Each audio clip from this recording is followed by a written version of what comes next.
Jury selection begins in the landmark social media addiction lawsuit. This case is happening in a Los Angeles County court. Let's go straight to former federal prosecutor and president of West Coast Trial Lawyers, Nima Rahmani. It's great to see you again. And obviously you are in California right now, where a 19-year-old who is central to this case claims her early age social media use developed her addiction and exacerbated suicidal thoughts. As you take a look at your screen right here, Nima, the lawsuit claims in part the defendants borrowed behavioral and neurobiological techniques used by slot machines and exploited, they say, by the cigarette industry. How do you prove the company's apps are actually doing this and causing that addiction they claim?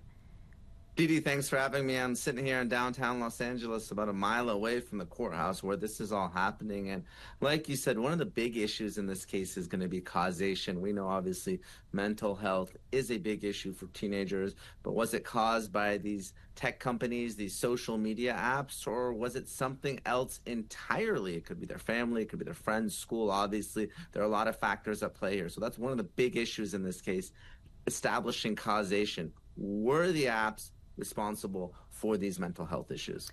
Well, as you know, TikTok and Snap, they already settled ahead of this trial. This is going to be the first time we hear from major tech executives before a jury. What are your expectations?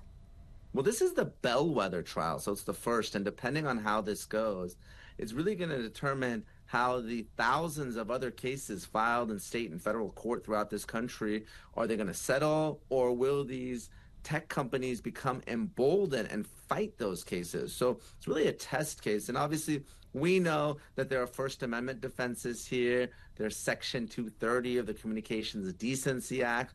So this is one of those trials, Didi, that could easily go both ways. And those 12 men and women are really going to have to decide who is responsible for the harm suffered to this 19-year-old. And many tech companies, they have maintained that they have put safeguards in place and aren't responsible for third-party content. I know this is something, a jury will eventually have to decide here, but important to point out that some research even suggests frequently checking social media in early adolescence, just look at this headline, may be associated with brain changes. How could medical research like this set a new standard with this case, with future cases, similar cases?